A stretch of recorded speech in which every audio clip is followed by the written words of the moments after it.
24, but subsequently the number reduced to 18. No, these ones are 48. Persons whose properties were destroyed and covered by garbage. And as we speak, they are all in my office at Stewart, as we speak now. The persons? The persons whose properties were buried by garbage. They want answers. They are at my office at Stewart. From here, I'm going to meet them. Even after the proceedings and of last week. Chair, for information, they slept at my gate and now they're at Lord Mayor's office. They are not. They are demanding for compensation. Okay. So there were persons whose properties were destroyed to create passage for the rescue equipment. Okay. Those ones were 24. Now they are 18, and what we gather, some have been 18 have been compensated. 3 persons whose properties were submerged by the backflow of water due to blockage of the drainage channels. And finally, persons whose properties are to be affected by the 200-meter buffer zone to be created around Kcca. Then, the acting ED said, the purpose of this communication is therefore twofold. First, the second one is what is significant, important. Request the Office of the Prime Minister to take over the process of identifying, validation, and compensation of the affected persons, given the experience and expertise in handling the disaster victims. Meaning that actually, as the institution of Kcca, we are committed by the ED on this issue, that as far as compensation is concerned, it's the business of the Prime Minister. Yet, we were supposed to receive 16 billion. Now, the Prime Minister's office has not accounted for the balance, the difference between 4.9 billion that was remitted to us and the 16 billion that was appropriated. They have not accounted for it. So we needed all this to be interrogated. Up to now, we need to ask the office of the Prime Minister, actually the Prime Minister himself, where is our money? Where is our money, exactly? Wait. Colleagues, I think let's hear the version from our witnesses. ED? On the Lord Mayor. Okay, you ask him. Yeah, thanks with my chair. Chair, I've looked at this work plan which the Lord Mayor has given us that came with a demand of 16 billion. My first question is, were you part and partial of the planning of this 16 billion, bequest of the 16 billion, to know where 2 should go and 4 should go? Because even when I looked at the copies, you were not given a copy. And that's why I want to know, before you complain about the 2.5 that went to the minister or the Minister of Kampala, were you part and partial of the planning? No, Chair, I would say no.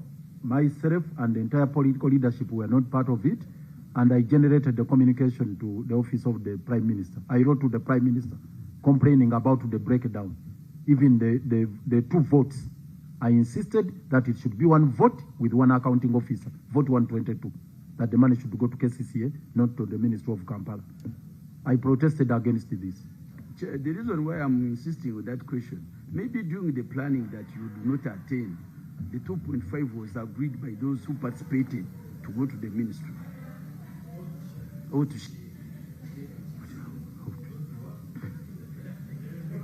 I am very conscious of the language you put on the record. I think sharing is out of order. No, the context is well understood. I am protecting especially those that are not here. Let's hear from ED. Thank you, Chairperson. The money we received on account for management of this emergency was 4.9 billion. And because of that, we had to repurpose and ensure that the emergency activities fit within the 4.9. That's why when you go to the table, which was mentioned by one of the members of the committee, you see that instead of paying 4.5 for land, we paid 2.4, and all other costs for Katikolo, Nkumba had it reduced to fit within what we had. We also wrote back to finance. By doing that, were you efficient and effective? You planned for a certain amount, then you have to fit into a less amount, and then the rest of the money goes somewhere else. Chair, I am not sure about where the rest of the money went, but what I'm sure of, that even when If we, I ask you, you know the amount which was appropriated? yes, I How have much it on was it? paper. The money which was allocated to Kcca was supposed to be 13.5, How much did you receive? 4.9. Exactly, that's the point I'm making. I know you're speaking as a civil servant, and you do not want to go into the monkey waters of politics. That one I can appreciate and understand your civility. But from a factual perspective, yes, you can only explain what you received. And of course, nobody would blame you. We are in the process of trying to know where the rest of the money went. You proceed and explain what you received, then the others we shall find where it went. Thank you, Chair. It's because you had already ruled about that, and the people are going to invite. So we had to fit within that, and that's why even for land we could not pay the full amount. The table against which we use this money is provided in the report on page 12 to 7. But the other thing I was responding to was the issue of the compensation.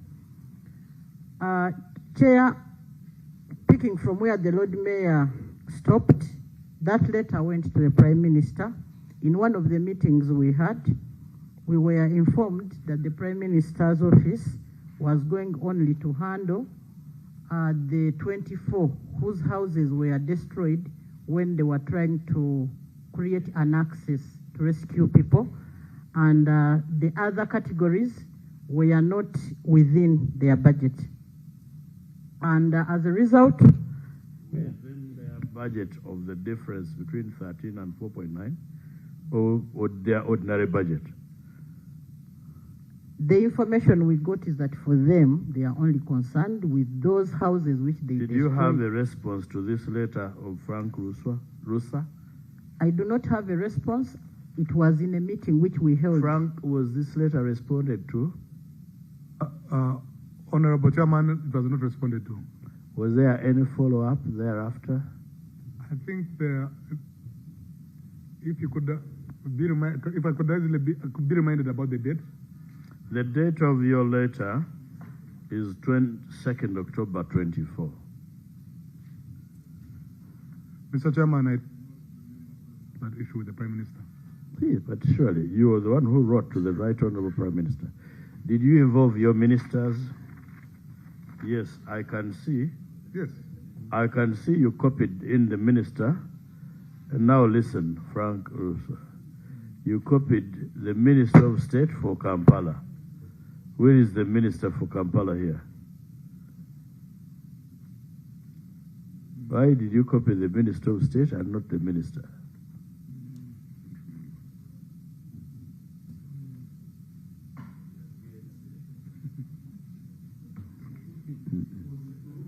On the top here, it was through the minister. Oh, it was through the minister? Yes. Okay.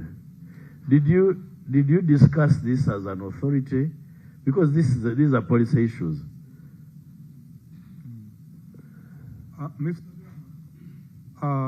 During this period of the Kcca, the aftermath of the Kcca disaster, the office of the Prime Minister, if you all remember, took lead of most of the Prime Minister herself was in the driver's seat of dealing with the responses.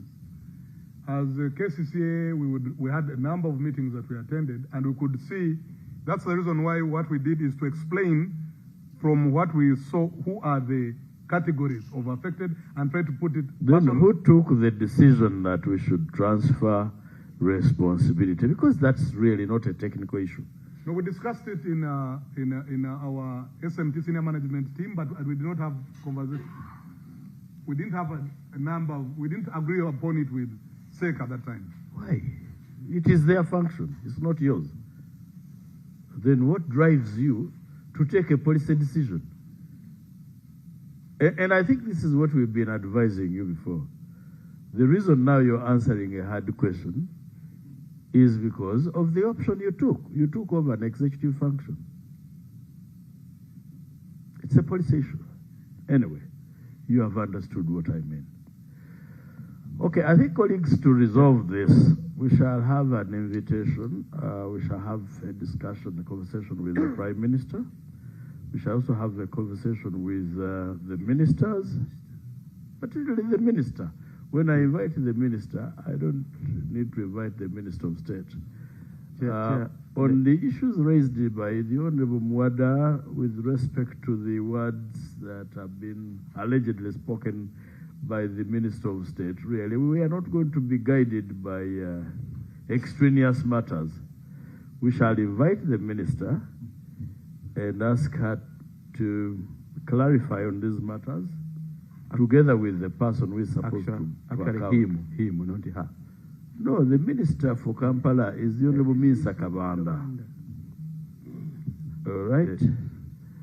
Chair, what I want not to forget responding is the last bit of compensation of the victim. Idi, have you compensated the people who lost their dear ones and property in Ccca? Chairperson, we had the evaluation team go to Ccca. They gave us valuation costs for 34 households whose property was buried by garbage. They have been doing an integrity test and analysis for the houses that flooded, the 70. The report is out. They are now going to commence valuation. They are also going to commence valuation. Which report is out? Integrity one? The integrity, because it has to be done. It had to be done by engineers, then given to them to do the evaluation. Then for the 8 people who own the vacant land, which was buried, they are also doing the evaluation of that. However, for the 34 where they have received released costs, I have since written to Ministry of Finance. I have had a physical discussion with the PSST, and I have generated the cabinet paper, which is already in Cabinet Secretariat, to seek approval for charging from the contingency fund. Can you give us all those correspondences? I can provide them, Chair. Close of business today. Lord Mayor. Chair. Wait. Chair, I have problems with this. You see, Yes. going to the PSST seeking authorization to charge the contingency fund and whatnot, when actually we had a budget and the money was released by PSST, that's where I have issues. This money include money for compensation? Chair, we had taken a resolution in the council, Yes. which we forwarded to the Prime Minister in regards to the 2.5 billion, and said should be part of the money for the compensation, the 2.5 billion. And when you hear the amount they are talking about, which is going to be on the from the contingency fund, it's around the same amount. I think it is 2 billion, 2.41 billion. That's what they are talking about. Okay. I think that will be answered by the Prime Minister and her team and the Minister when they come here. Let me come back to my team. I'll start with Honorable Naume. I see your microphone is on. Or you're just enjoying it? No, no, I'm just getting puzzled from what I've been watching and hearing. And people losing their lives, but then money is given, and some people who are supposed to give it, they don't know where it is, and yet there are people demanding. So that is what has been. So the question, Idi, these people who lost their houses, where are they staying? Are you paying rent for them? Because you can see how the amounts are going to become even more astronomical. For you are valuing the house lost. But since that time, somebody is supposed to sleep somewhere. Do you have an answer for that question? Chair, what is supposed to be compensated and the ingredient of that amount is given by the Chief Government Valuer. However, for livelihood restoration, the amount you see here the 145 million, where you asked for a list, those people were given money on their accounts, and it was 1 million for livelihood restoration. But you also accept that it is not enough to keep them for all this period.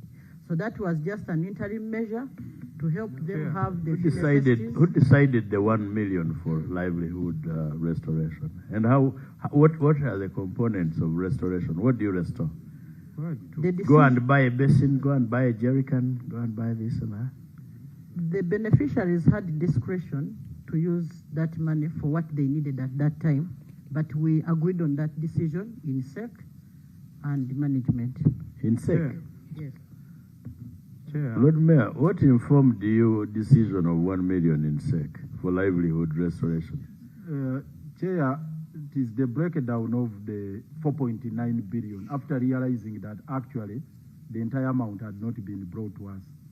For us, we took an arbitrary decision as the SEC initially that let's get 1 billion out of the 4.9 billion to commit it towards livelihood support. That was first the resolution.